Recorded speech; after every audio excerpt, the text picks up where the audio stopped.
kenapa ada anak yang sering jatuh gitu, fokus gitu. Itu juga sering ditanyakan, kenapa anakku tidak bisa fokus ya. Dari yang kasus tadi itu sebenarnya punya problem di sensorinya gitu ya, in other words gitu. Iya, yang kedua sensorinya, tapi sensorinya tidak bisa dikerucutkan hanya di taktil aja. Oke. Gitu ya. Jadi sensori itu semua sensori sistem itu adalah sensori.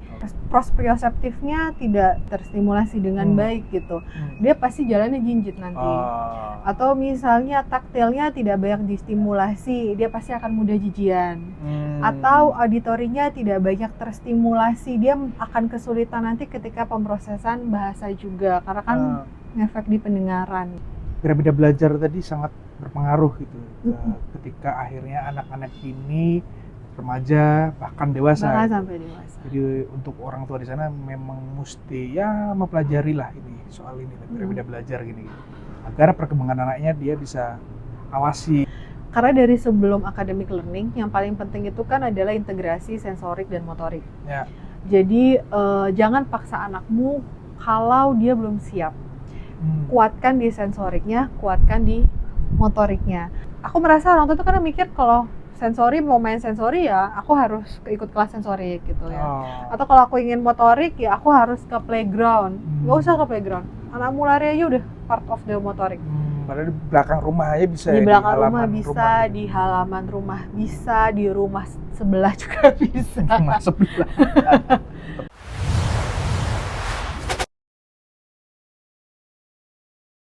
Halo teman kemari, kembali lagi bersama kami Chandra dan Belinda, suami istri yang membahas Montessori dan pendidikan anak.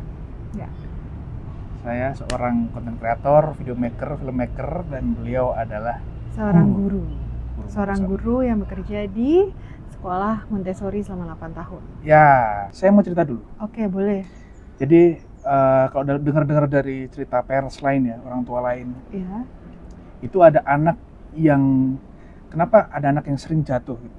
Oke. Jadi kalau saya jatuh sekali mungkin kesandung ya, tapi sering kali jatuh gitu. Gampang jatuh gampang lah ya, jatuh, gampang gitu. tersandung. Lalu dia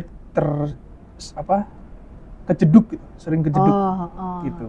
Jadi tidak bisa memperkirakan tingginya sehingga jidatnya sering terkena benda di atasnya gitu kan. Ya nggak bisa nunduk gitu lah ibaratnya, nurunin terus, kepala. Fokus gitu. Itu juga sering ditanyakan, kenapa anakku tidak bisa fokus ya, fokusnya tidak panjang ya. Apakah hal-hal ini tuh berkaitan gitu? Ya. Apakah dia punya satu teori yang bisa menjelaskan soal itu gitu, Mbak? Gitu. Oke. Sebenarnya tuh sering banget di kelas ada kasus-kasus kayak misalnya ada anak yang jalannya masih jinjit, ada anak yang tadi kalau lari itu sering banget kesandung tanpa ada obstacle apapun, dia kesandung sendiri. Atau kalau bawa barang gampang jatuh, istilahnya clumsy gitu ya. Atau juga dia nggak aware nih, misalnya dia lari di depannya ada temennya, dia nggak tahu kalau dia harus ngerem atau harus belok gitu. Atau misalnya ada rak, dia lari tuh ketabrak lah si rak itu, padahal raknya diem aja gitu. Itu memang sering terjadi terutama di usia-usia TK ya, sering banget yang masih kelihatan. Nah, pada akhirnya sebenarnya hal-hal seperti itu akan mempengaruhi fokusnya si anak tadi, benar. Nah, sebenarnya teorinya cukup banyak, tapi ada teori yang cukup terkenal aku rasa di kalangan parents ya, namanya itu teori piramida belajar atau pyramid of learning. Gimana tuh? Nah, nanti ada gambarnya kan ya? Pasti ada gambarnya. Jadi pyramid of learning itu dari teorinya dia akan membentuk hierarki segitiga, di mana di landasan fondasi bawahnya itu ada central nervous system. Nah, kita tahu central nervous system itu apa? Itu adalah otak dan tulang belakang. Ada spinal cord, ada brainstem, ada cerebellum, ada limbic system, dan juga ada cortex. Nah, di atas daripada CNS, artinya CNS itu jadi kayak tanahnya, di atasnya ini ada piramidanya. Paling bawah itu disebut sensory system, Pak. Lalu di atasnya ada sensori motor, di atasnya lagi ada perceptual motor, dan di paling atas itu adalah academic learning, intelligence lah gitu, high function thinking gitu. Nah, dari teori itu sebenarnya yang paling terkenal adalah pernyataan bahwa kalau kamu ingin seorang anak atau seorang manusia itu bisa memiliki fokus, bisa belajar dengan baik, maka di bawah-bawahnya harus diselesaikan terlebih dahulu, begitu. Secara urutan tadi fungsinya apa itu mah? Ya, dari Oke. bawah sampai atas tuh. Kita bahas di lain daripada central nervous systemnya dulu ya. Kita bahas di sensori. Sensori system itu bawah, itu ada 7 sensori system. Paling bawah itu ada taktil, vestibular, dan proprioceptif. Taktil itu berkaitan sama sentuhan, vestibular itu berkaitan dengan keseimbangan, proprioceptif itu tentang otot dan sendi. Pada akhirnya kemampuan dia ketika dia ingin merasakan tekanan di tubuhnya. Lalu di atasnya itu ada 4, ada penciuman, ada pendengaran, ada perasa, visual. Betul. Nah, sensori ini menjadi landasan utama, landasan bahwa sekarang yang terkenal adalah kayak banyak banget ya parents bilang kalau mau anaknya fokus harus sering-sering main sensori gitu.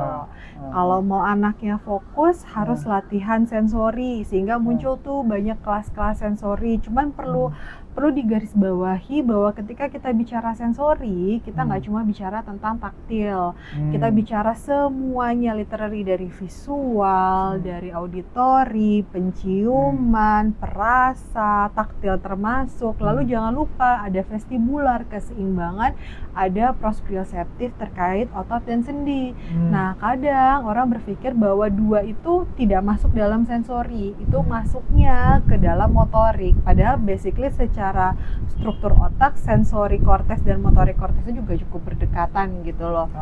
Jadi memang kalau misalnya kita pengen anaknya fokus, bisa belajar, nah ke-7 sensori system itu harus dipenuhi. Lalu setelah sensorinya sudah matang, dia biasanya hierarki akan naik ke atas. Tunggu, kita bahas sensori dikit ya. Jadi misalkan anak bermain pasir atau daun kering gitu, dia sebenarnya juga belajar soal suara retakan daun kering. Iya, betul. Jadi bukan hanya sentuhannya, tapi itunya juga mesti diperhatikan juga gitu. Kadang kan orang tua berpikir sensori itu cuma main benyek-benyek, ngerasain tekstur, padahal nggak semua indranya itu harus terstimulasi. Begitu juga kayak proprioceptif dan vestibular gitu. Bagaimana anak bisa berjalan dengan tegak, bagaimana anak harus berlari gitu ya, tidak tersandung-sandung, itu adalah bagian dari penguatan sensori sistemnya. Gitu. Jadi dari yang kasus tadi anak sering tersandung, terus fokus, itu sebenarnya punya problem di sensorinya gitu ya, in other words gitu. Iya, yang terus sensorinya, tapi sensorinya tidak bisa dikerucutkan hanya di taktil aja. Gitu ya. Jadi sensori itu, semua sensori sistem itu adalah sensori. Gitu. Oke, kita bahas yang berikutnya, piramida berikutnya. Oke, tahap berikutnya ini saya juga nggak terlalu hafal, itu ada 6.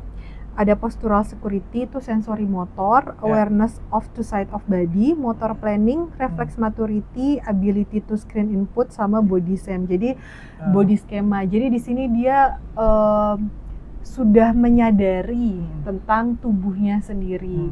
Dia sudah tahu kanan kiri, bukan artinya tahu kanan kiri dia tahu arah kanan kemana, arah kiri kemana. Dia bisa merasakan ketika bilang gerakin yuk tangan yang ini, dia bisa gerakin tangan yang ini, dia bisa. Kalau mau ngambil misalnya aku mau pegang tangan dia, tanganmu gitu ya, anak itu udah tahu bahwa yang harus aku gerakan paling efisien adalah sini, bukan aku harus begini gitu. Itu adalah bagian dari sensori motor integrasi. Nah, sensori motor integrasi ini biasanya akan kelihatan kalau anak itu memang secara sensori inputnya sudah matang gitu. Jadi secara dari sensori-sensori yang satuan tadi, dia akhirnya menciptakan integrasi ya. Jadi tahap itu ya, sensori motor integrasi gitu ya. Nah, kalau itu sudah matang, dia baru bisa naik ke selanjutnya, yaitu tunggu dulu. Apa? Tadi ketika satuan sensori tadi, taktil dan segala macam itu, ada satu yang ternyata dia kurang terdevelop dengan bagus gitu. Apa kayak pengaruhnya ke yang sensori motor integrasi tadi? Oh, pasti akan pengaruh. Misalnya contoh, proprioseptifnya tidak terstimulasi dengan baik gitu. Dia pasti jalannya jinjit nanti. Atau misalnya taktilnya tidak banyak distimulasi, dia pasti akan mudah jijian. Atau auditorinya tidak banyak terstimulasi, dia akan kesulitan nanti ketika pemrosesan bahasa juga, karena kan ngefek di pendengaran gitu. Oke, mantap. Jadi itu guys. memang Dia mesti dasar. ya sebenarnya holistik ya, semuanya Semuanya. terdeveloping ya gitu. Oke, masuk ke piramida berikutnya. Piramida berikutnya itu adalah perceptual motor. Ada auditory language skill, visual spatial perception, attention center functioning, hand coordination, ocular motor control, postural adjustment. Ya. Nah, kalau perceptual motor itu lebih ke akhirnya dia bisa benar-benar mengontrol persepsi yang ada di lingkungannya ke motoriknya sendiri. Nah, ini nanti juga akan berkaitan dengan kegiatan-kegiatan sederhana kayak tadi misalnya tuang-tuang gitu kan butuh koordinasi. Aku melihat lalu tangan aku harus ngapain nih gitu. Aku melihat ini, aku melihat pintu besar, apa yang harus kulakukan? Apakah aku membuka dengan satu tangan atau aku membuka dengan dua tangan, begitu, mendorongnya dengan dua tangan atau satu tangan begitu. Jadi di fase ini dia sudah bersinggungan dengan lingkungannya gitu ya? Ya, lebih banyak lagi. Lalu baru tuh di level paling atas itu adalah kognitifnya, learning academic, daily activity living, sama behavior. Nah, di level keempat ini apa? Dia sudah mulai fase membaca, menulis atau gimana? Iya, itu termasuk membaca, menulis, berhitung, duduk dengan tenang, bisa mandiri, bisa pakai sepatu sendiri dengan tenang, dengan baik, tidak tantrum. Nah, itu ada di situ gitu. Nah, piramida belajar ini biasanya sering dipakai juga untuk menjelaskan tentang fondasi awal. Fondasi awalnya itu disebutnya refleks gitu ya. Kalau mungkin ada beberapa konten dari beberapa klinik bilang bahwa refleks itu adalah fondasi yang terlupakan gitu. Jadi di dalam manusia kita itu punya namanya refleks. Kamu tahu refleks nggak? Spontanitas, sesuatu yang tindakan yang kamu lakukan tidak kamu sadari. Ya. Nah, di bawahnya itu sejak lahir itu kita sudah punya refleks, namanya refleks primitif. Bahkan sebenarnya di dalam kandungan itu kita udah punya refleks primitif, Pak. Misalnya dikagetin ya kita. Jadi kalau misalnya bayi gerak-gerak di dalam kandungan, terus kalau misalnya waktu aku hamil papa panggil nama anaknya terus dia tiba-tiba gerak, itu sebenarnya sudah menandakan dia sudah punya refleks. Di sisi lain juga menandakan bahwa sistem indranya juga sudah mulai aktif tuh gitu. Makanya ada kan dulu ingat nggak sih kayak kalau setel musik klasik nanti anaknya tenang, anaknya tidur, nanti lahir jadi pintar gitu. Karena memang dari dalam perut itu mereka juga udah udah bisa mendengar, udah bisa merasa. Nah, refleks itu muncul, primitif refleks itu muncul ketika sebelum kelahiran, nggak jauh dari sebelum kelahiran sampai akhirnya setelah lahir hingga akhirnya sampai 12 bulan atau 18 bulan, saya agak lupa. Itu tujuannya memang untuk survival. Sesimpel misalnya bayi itu kan dia survivalnya makan kan. Kalau misalnya dikasih puting di sini dia langsung nengok gitu ya. Atau begitu dikasih puting dia langsung menyedot atau dot gitu, dia langsung menyedot. Itu kan adalah refleks tidak disadari. Memang tujuannya untuk bertahan hidup, untuk survival, dia minum kayak gitu. Nah, kadang ada beberapa hal yang terskip dari orang tua tanpa disadari, primitif refleksnya itu masih retain, belum integrasi. Kok maksudnya belum integrasi apa, Miss? Karena kan primitif refleks itu di brainstem nih, di bagian bawah sini. Nah, kalau belum integrasi artinya dia akan langsung memberikan respon terus-menerus ketika ada stimulus yang dianggap berbahaya atau apapun tanpa ada kesadaran. Korteksnya dia tidak bisa memberikan kayak ya udah dia langsung aja masuk ke brainstem, dia langsung bergerak gitu. Nah, kayak misalnya merangkak ya. Merangkak itu kan ngelatih vestibular, ngelatih proprioseptif juga. Nah, kadang ada yang skip fase merangkak. Akhirnya di usia besar ketika tahap sensori input tadi yang landasan itu tidak maksimal, otomatis sensori motor integration-nya tidak maksimal. Jadi gampang jatuh atau mungkin gampang kesandung, gampang duduk Ya, gitu, ya. jalan Dan jinjit. ketika dasarnya dia goyang ya atas-atasnya berpengaruh ya. Atas-atasnya pasti berpengaruh. Jadi semua primitif refleks yang retain itu juga akan mempengaruhi next step-nya di postural refleksnya. Postural refleks Oke. itu ngebantu kita sebagai manusia awal pada saat itu untuk bisa anti gravitasi. Untuk dia bisa tegak lah, ibaratnya bisa berjalan dengan tegak, bisa melihat dunianya, lihat lingkungannya, lalu bagaimana bisa survive di situ gitu ya. Nah, makanya sebenarnya kenapa anak-anak itu wajib banget main di luar, bergerak ya. gitu. Itu menstimulasi ya latihan dia. Sepenting itu, betul. Anak itu kalau sering diajak manjat, sering diajak lari-lari tanpa perlu pakai sepatu, barefoot gitu ya. Itu tuh ngebantu mereka secara sensori mereka terstimulasi, secara refleks plantarnya diperkuat gitu ya.